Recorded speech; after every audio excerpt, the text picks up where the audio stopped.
Hello, everyone. Thank you for tuning in to today's presentation. My name is Olivia Burns. I'm the Education and Engagement Fellow for the Office of Sustainability. Our Department of Environment and Sustainability is supporting All in Clark County, which is an initiative to address climate change.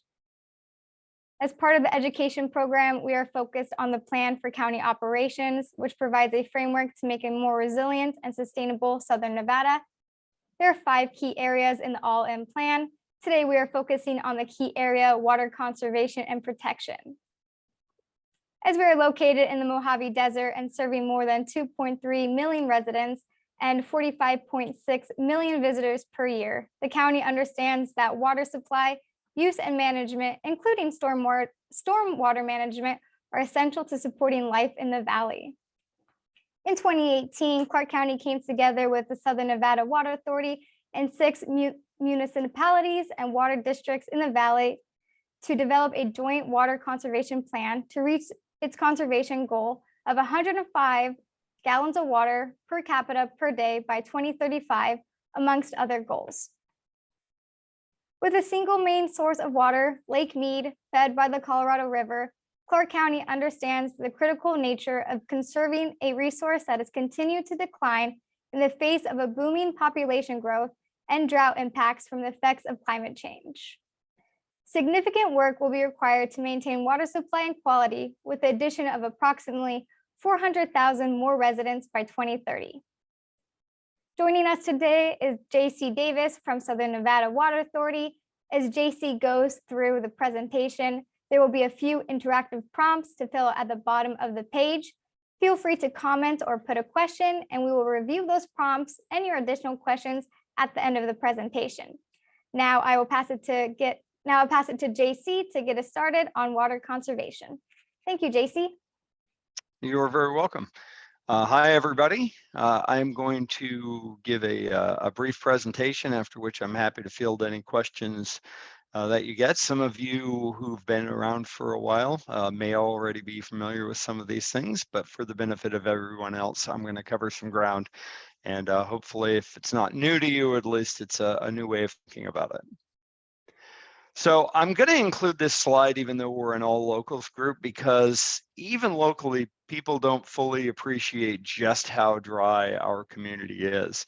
I do a lot of outreach regarding AB 356, which is the new rule regarding non-functional turf.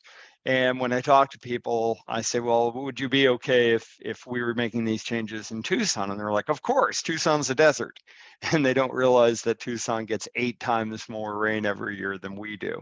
So we are the driest metropolitan area in the United States by a bit, and one of the driest in the world. So if we're not irrigating it, not much is growing other than what you can see over there on the right.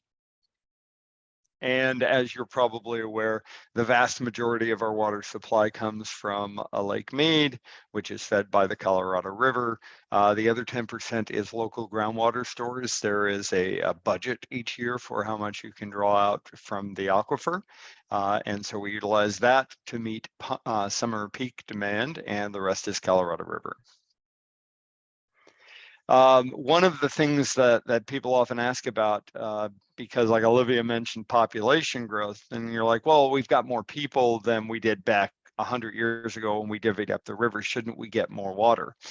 And, there's an expression that when something's hard, they say it would take an act of Congress. Well, in order for us to get a larger water allocation, it would take an act of Congress, and it would take the unanimous support of 7 state legislatures and the reversal of a Supreme Court decision and the rewriting of the 1944 treaty with Mexico. So we can safely file getting a larger allocation for Nevada under not going to happen. Now, our one advantage, the one thing that we do that almost nobody else on the planet does, in fact, Singapore comes closest, is that we capture and recover almost all of our indoor water. So it doesn't matter if it's at your house or at the county government center or in a hotel room on the strip. If it goes down a drain, we capture and recover it with more than 99% efficiency. For that reason, A gallon is not a gallon where we're concerned. Is it nice when people turn off the faucet when they brush their teeth? Yeah, it's a good ethic, but it's not actually helpful from a water resource perspective. From a water resource perspective, there are very few areas that we care about. The largest of those areas is irrigation.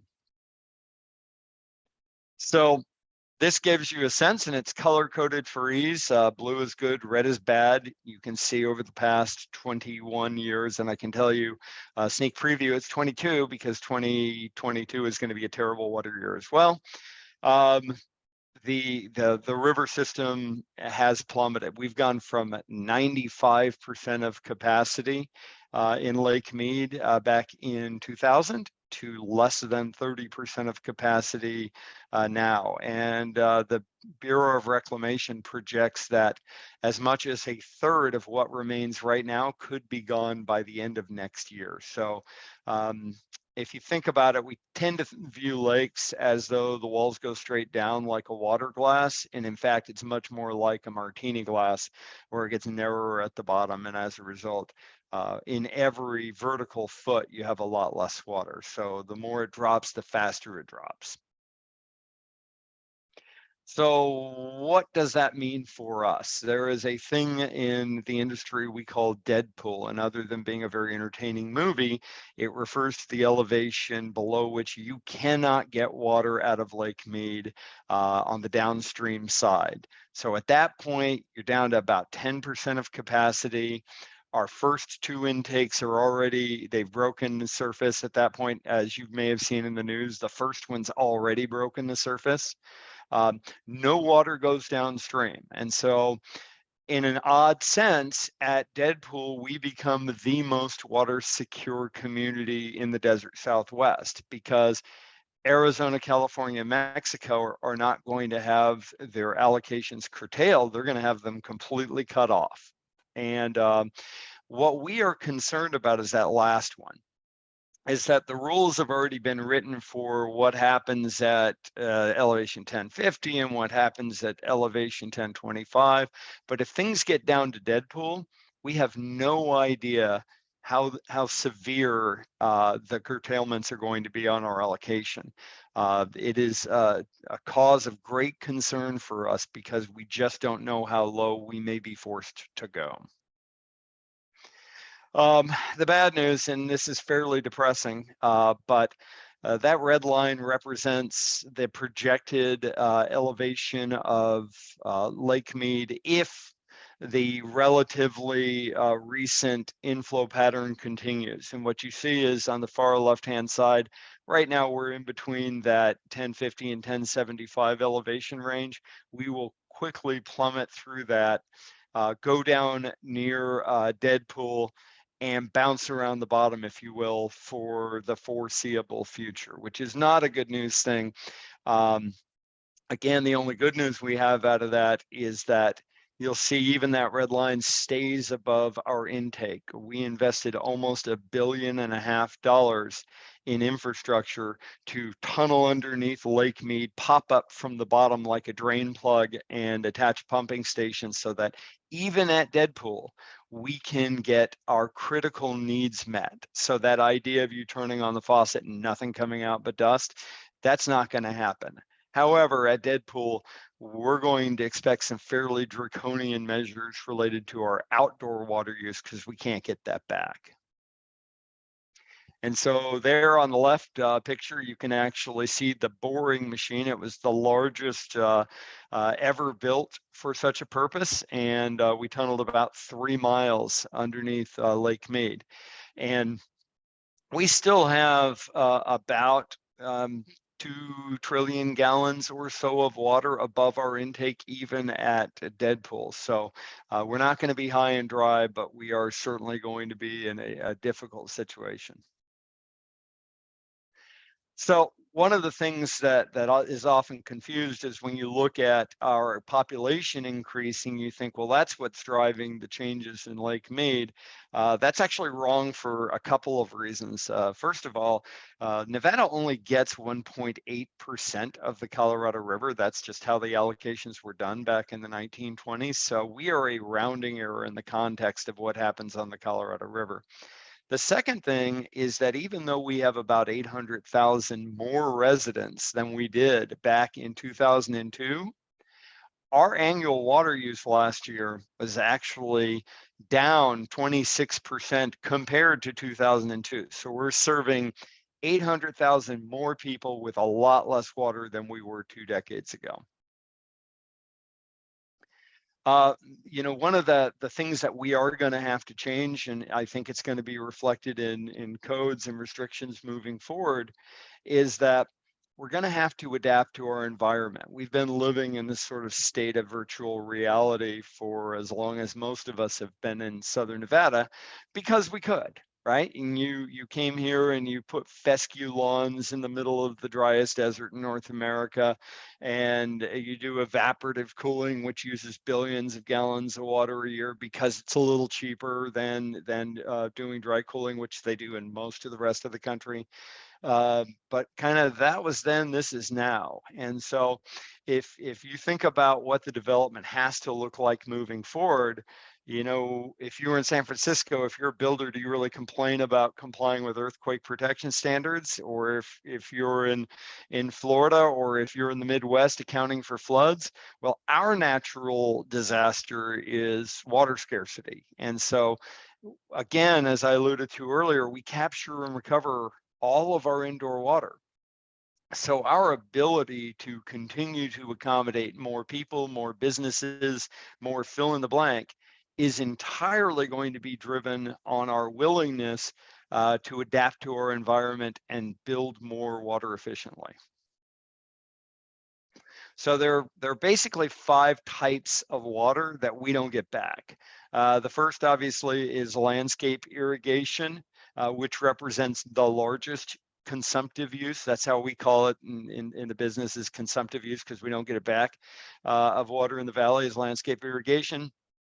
Water feature evaporation, so think man-made lakes, think golf course lakes, etc. To a lesser extent, smaller fountains, but it's mostly those big man-made lakes that are the issue. Evaporative cooling is one of those hidden ones. In the valley, there are north of 30,000 industrial scale swamp coolers operating in the valley right now. And there are more than 1 million tons of evaporatively cooled cooling towers. So think large resorts with their air conditioning systems. They use cooling towers, and basically they're using a significant chunk of the community's water supply as nothing more than a heat sink. When you see an export product like sodas or beer or juice or whatever, and they've set up shop in the valley, you see manufacturing. I see somebody exporting our community's water supply 12 ounces at a time.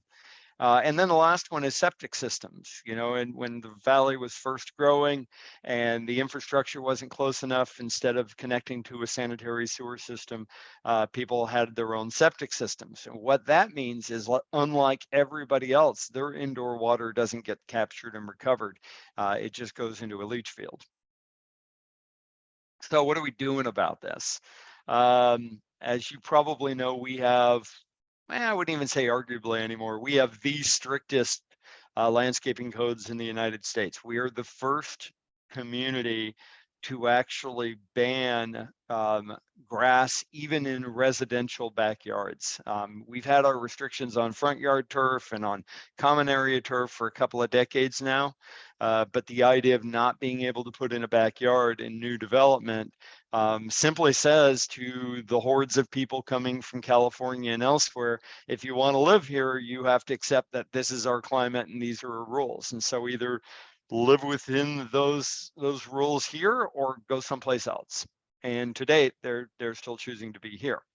AB 356, you may have heard of, is a law that essentially requires the conversion of non-functional turf. And there's a whole definition for non-functional turf, but what it really means is turf that really only gets used for looking at, that's not reasonably used for recreation, or as I say, doesn't pass the lawnmower test, meaning that the only person ever walking on that grass is pushing a mower in front of them. So it's purely ornamental. That's going to have to go away after 2026. Again, as I mentioned, industrial cooling is one of those sort of hidden uses that people don't tend to think about.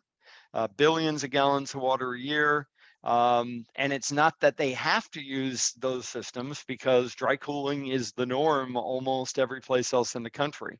They like wet cooling because one, water is a lot cheaper than power here, and two, they've been able to get away with it. So people, if they can squeeze some money off their bottom line by using evaporative cooling, that's what they're going to do. And so we're actually considering either a moratorium or at least significant restrictions on the use of evaporative cooling in new construction. I would differentiate with that, because people got the idea that we were going to force retrofits in the tens of thousands of facilities, and that is not envisioned. What is envisioned is to say you have to start building like you're in the middle of the desert now.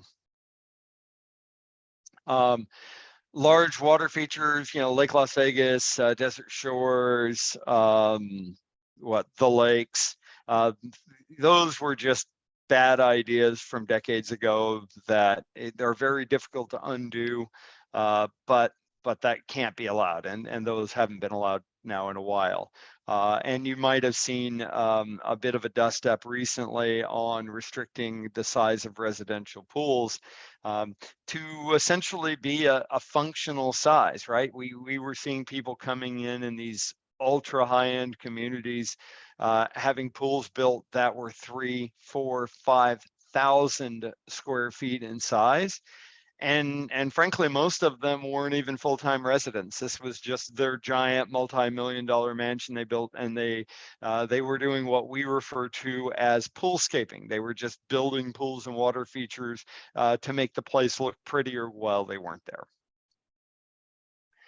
A large water user policy is in development right now. We're going to be working with all of the local municipalities on this to say, are there criteria that we can impose on new businesses that want to move here to ensure that they are as water efficient as possible.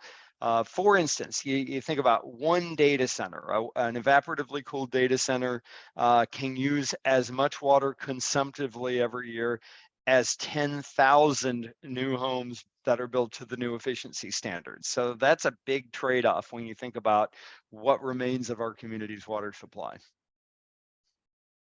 And then this is not actually a new rule, but it's being enforced more now, is that if somebody wants to have a connection to a municipal water system, meaning they're not on a well, they want city water, as it were, they are also going to have to connect to a sanitary sewer system, because we're going to want the indoor portion of that water back. And we have invested north of $250 million in direct incentives to residential and non-residential property owners to improve the efficiency, whether it's their irrigation by installing smart clocks or converting grass areas to drip irrigated plants, whether it is replacing a cooling tower with an air-cooled chiller system, or a giant swamp cooler with a packaged rooftop unit, whatever it is. If it saves water and I can quantify that savings, chances are I'm going to help pay for it.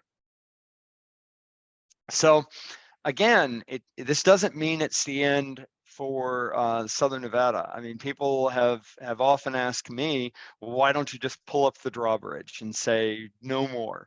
And you could do that. I mean, it's not within our agency's jurisdiction, but local municipalities could decide to do a full moratorium on any kind of development. But you need to understand that between 25 and 30% of the existing workforce is in fields directly related to development and new construction. So you're going to have an inordinate impact on a pretty good sized chunk of the economy if you do that. And so it's one thing to tap the brakes lightly. It's another thing to pull on that cord that brings the train screeching to a halt. And so it's a thing that certainly has got to be balanced. But from our perspective, if we manage the consumptive footprint of new development, whether that's new residential development or new commercial development, we can manage this situation for decades to come. So with that, I will stop sharing, and Olivia can tell me how to proceed in terms of answering questions and doing that kind of stuff. All right, did the share stop? Yeah, thank you so much, JC, You bet. for sharing all the conservation priorities and incentives and how we can work together to protect our water supply. Just a reminder for those tuning in, there are a few interactive prompts at the bottom of the page if you're able to fill those out. Those are about your thoughts on water conservation. But first, we're going to go over the questions that you have already dropped in the chat. So first question is, are there any plans to refill the water loss in Lake Mead with water from other lakes? Short answer is no. The longer answer is at least entertaining, if not informative. So one of the more popular plans about helping Lake Mead recover are to take seasonal floodwaters from like the confluence of the Mississippi and the Missouri, where it regularly inundates farmlands and communities and all that kind of stuff. Take that water when it's flooding, pump it off, put it into the Ogallagua Aquifer, which is a giant aquifer in the middle of the country, and then take some of the users that are currently on Colorado River water and move them over to that resource. So you're essentially replenishing that other water supply, and then it's addition by subtraction by taking people off the system. And as soon as that even engineering concept saw the light of day, you had people from the Midwestern states that would have their flood water taken away, say not one drop to those Westerners. So that's how emotional water is with people. In the Columbia River, because Columbia River is giant and much closer, there was thought many, many years ago about taking some of that water and diverting it down into the Colorado system.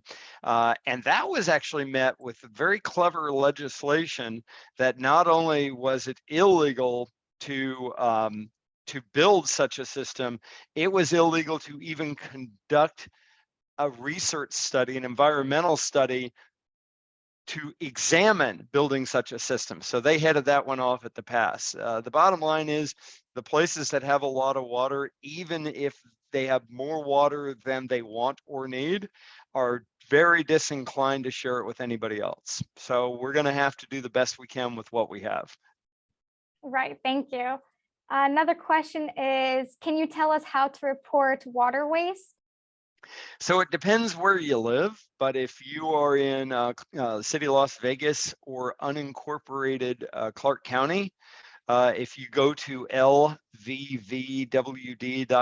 which is the Las Vegas Valley Water District website, they've got this cool little app that you can put on your phone, and then when you see water waste someplace, you literally take a picture of it and hit send, and it records what time it happened and where it has a geolocator on it. And it's very, very cool little system that they built up last year to make more useful for people. And as a result, we've gotten a lot more water waste reports from out in the community, which keep them coming. And a follow-up for that, it says, how many times does a water waste report need to be made before a fee occurs? Well, it's actually not the number of times it's reported, although that would be fun, is if you just do it 5 times on somebody, they automatically get a fee. This falls into the accused have rights. And so what happens is when you report water waste, first thing we do is we send a warning letter. So we sort of fire a shot across the bow, if you will. And then we follow up to see whatever it is. Let's say it's this broken sprinkler head, or they're watering on the wrong day or whatever. We go out within 14 days and check and see whether they fixed the thing we told them about. Because we're not after the money, we're trying to get them to stop doing that. And so once we've checked, if the problem is still persisting, then we apply a water waste fee to their bill. But obviously that doesn't show up until the next time they get their bill. And hopefully they notice it, but sometimes they don't. And if they don't do anything about it after that first one, we double it the next month. But what happens is people who report water waste get a little frustrated because they're like, it's been 2 months and then the thing is still happening. And the reason is we're not allowed to just go shut off their water. The only way that we can get their attention is smacking them upside the head with a water waste fee. And if they are immune to those fees, even when they're doubling, there's not much we can do until they max out at like $1,640 a month, which hopefully would get their attention. Right. We just have 2 more questions. Sure. Does what we put down the kitchen drain affect how the water gets recycled? No, I mean, obviously it's a good idea to not put really nasty toxic stuff down your drain, but we understand also that it happens. There are a lot of things that occur between the time that water goes down your kitchen drain and the time that it makes its way through back into Lake Mead, right? And so one of the first things that happens is it goes to one of the valley's municipal wastewater agencies. So for instance, Clark County Water Reclamation is the largest, and they treat that water up to a very high standard. They actually treat it up to what are called Clean Water Act standards for rivers, lakes, and streams, as a lot of the people are on this call are probably familiar with.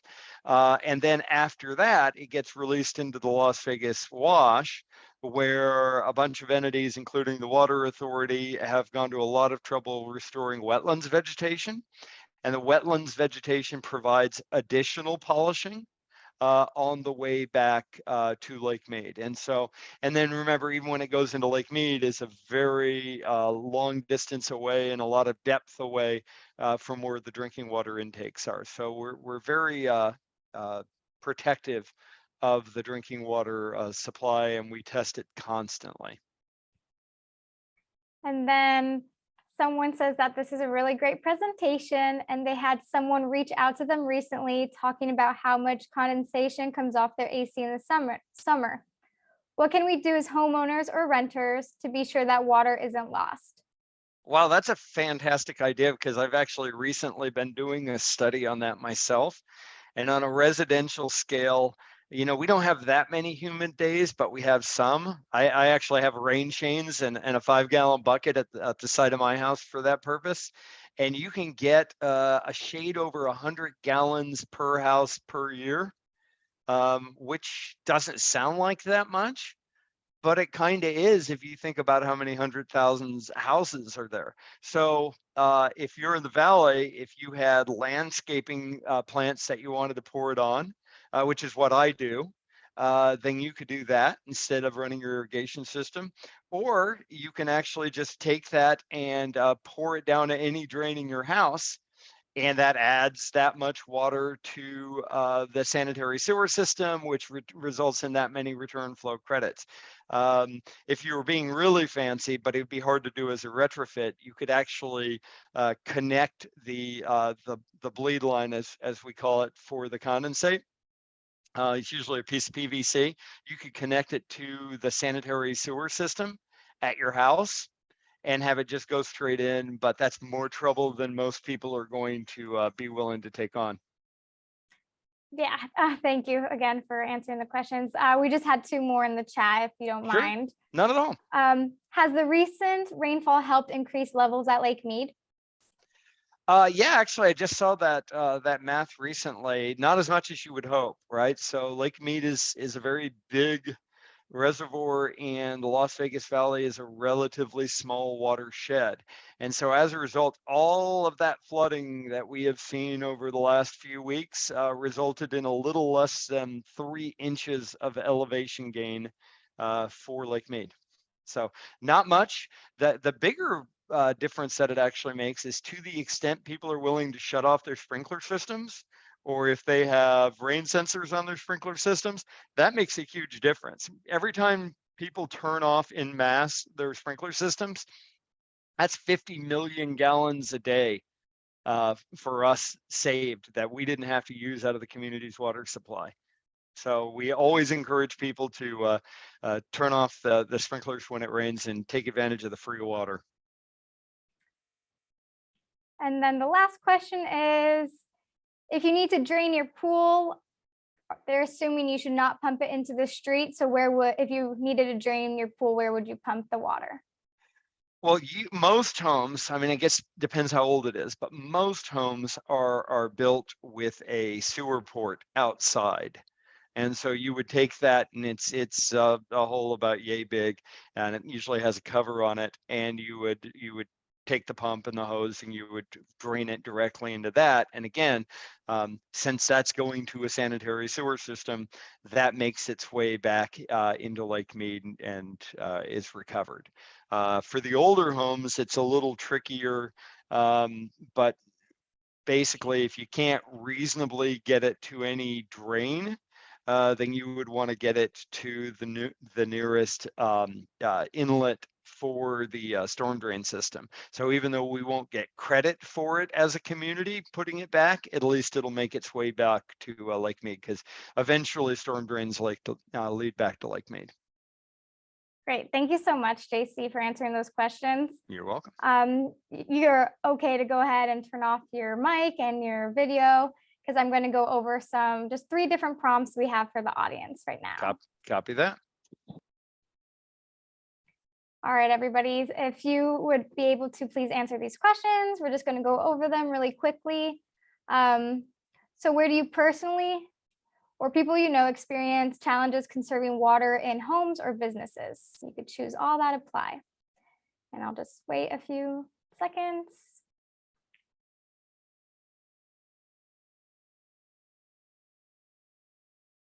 All right, it looks like majority of us have irrigation of turf or landscaping at businesses or in public areas.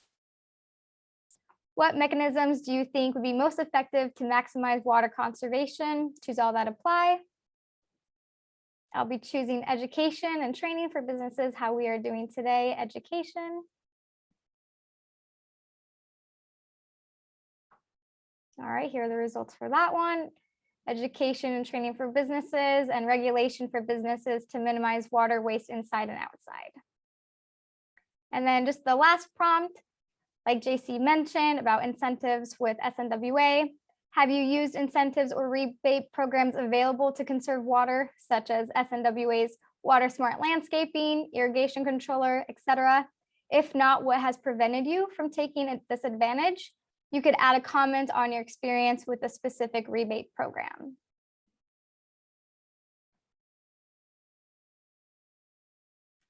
So for me personally, I'm not a homeowner or business. Like a lot of us, many didn't know about these programs, and you could find those on SNWA's website. All right, I'll stop sharing my screen now. I just want to wrap up by saying thank you all for attending this presentation and scheduling this into your day. And a special thank you to JC for giving us more insight on SNWA and water conservation. The recording of this presentation will be available on YouTube. The link for that will be sent out in a follow-up email if you registered for this event. You can learn more about All in Clark County initiative at allinclarkcounty.com, as well as follow us on social media at Sustain Clark County. You can also visit the All In Education booth at the Government Center.